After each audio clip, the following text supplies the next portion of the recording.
Hello friends. मैं संजय राठौर आपके अपने YouTube channel smart competition classes में आपका स्वागत करता हूं। जैसा कि हम अपनी पिछली वीडियो में क्या है कि समास के बारे में पढ़ चुके थे, मगर तत्पुरुष समास तक हमने पढ़ चुके थे। उसके बाद के जो समास हैं उनके बारे में आज जानकारी प्राप्त करेंगे।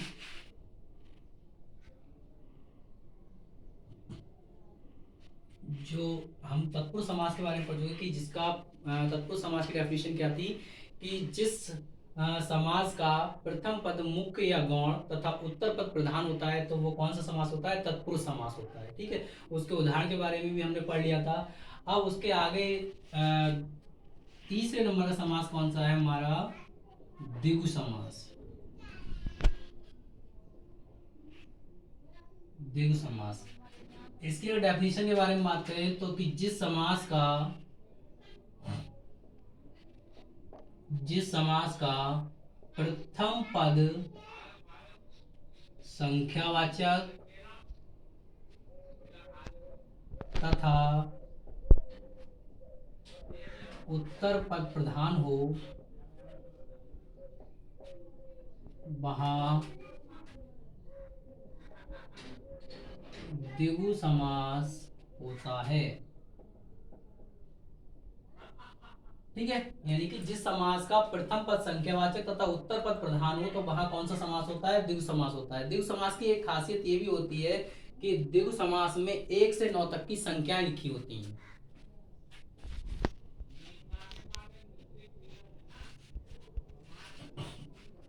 द्विगु समास में क्या होता है? 1 से 9 तक की संख्या लिखी होती है। यहाँ पे हम लिख सकते हैं कि पहचान, इसमें 1 से 9 अंक तक की संख्याएं दी होती हैं। ठीक है, इसमें क्या है? 1 से 9 तक की संख्या दे रखी होती हैं। एग्जाम्पल के बारे में उदाहरण की बात करें, जैसे हमारा त्रिलोक है। त्रिलोक मतलब 3 लोक। चौराहा, 4 राहों का समूह। फिर अगला है चौमासा,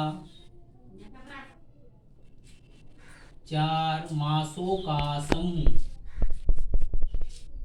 ठीक है, तो जहां अगर हमें 1 2 3 4 ऐसे 1 से 9 तक के अगर अंक दिख जाते हैं, नंबर दिख जाते हैं, तो वहां हमारा कौन सा समास होगा? द्विगु समास होगा। ठीक है, अगला समास आता है फोर्थ, द्वंद्व समास।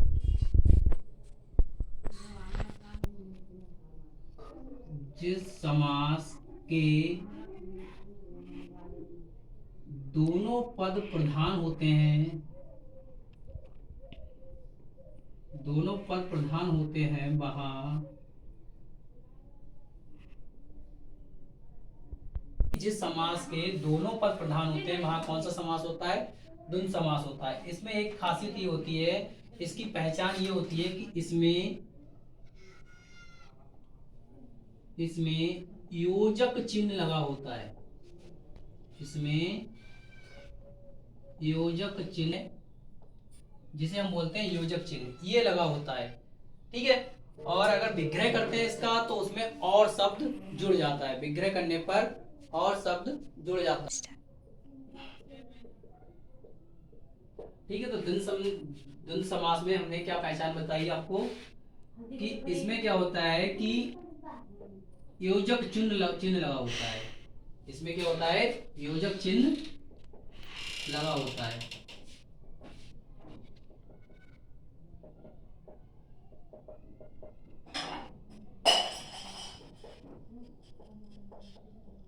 और विग्रह करने पर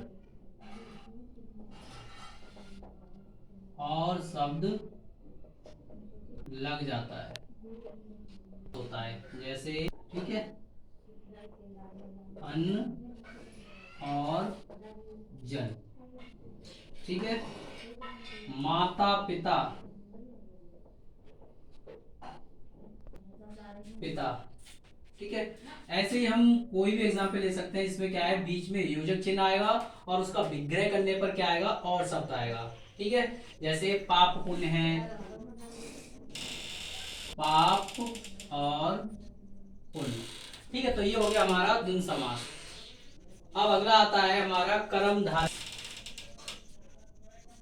5th नंबर पे कौन सा आता है हमारा कर्मधारय समास। ठीक, कर्मधारय समास, कर्मधारय समास क्या होता है कि जिस समास का, कर्मधारय समास क्या होता है कि जिस समास का प्रथम पद, जिस समास का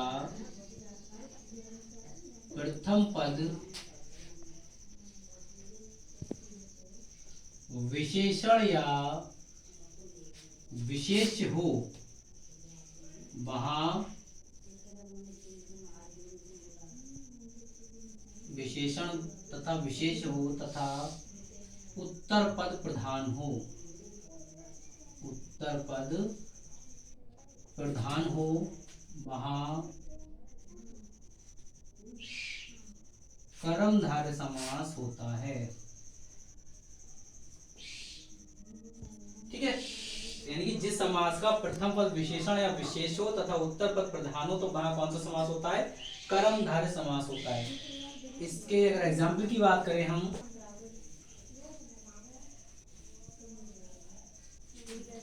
अगर एग्जाम्पल की बात करें तो जैसे कमल नयन, कमल नयन, तो क्या हो गया, कमल के समान नयन।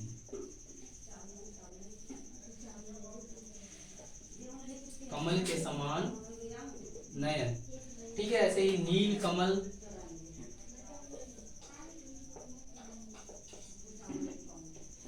नीला कमल। ऐसे ही आगे आता है कि चंद्रमुख, चंद्रमा जैसा मुख,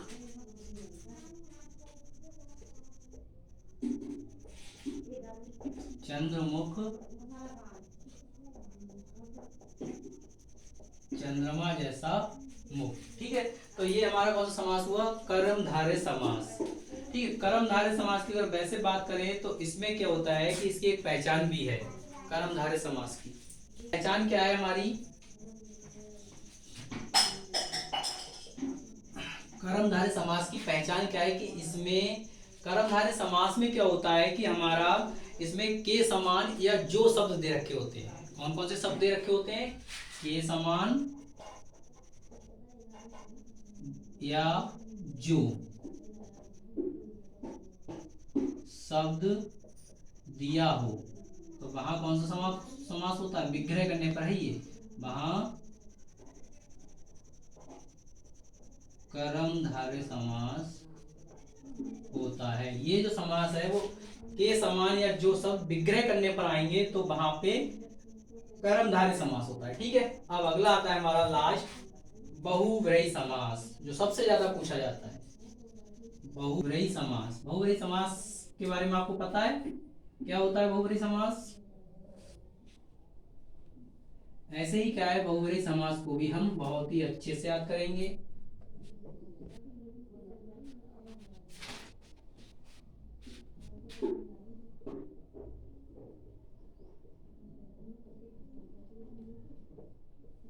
बहुव्रीहि समास, बहुव्रीहि समास क्या होता है कि जिस समासिक पद में, जिस समासिक पद में ना ही प्रथम पद ना ही उत्तर पद, दोनों में से कोई पद प्रधान ना हो और अन्य तीसरा पद प्रधान हो, यानी कि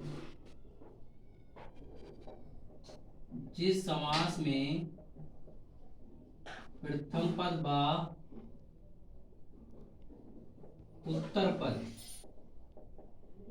दोनों पदों में से, दोनों पदों को छोड़कर तीसरा पद प्रधान हो, पद प्रधान हो, वहां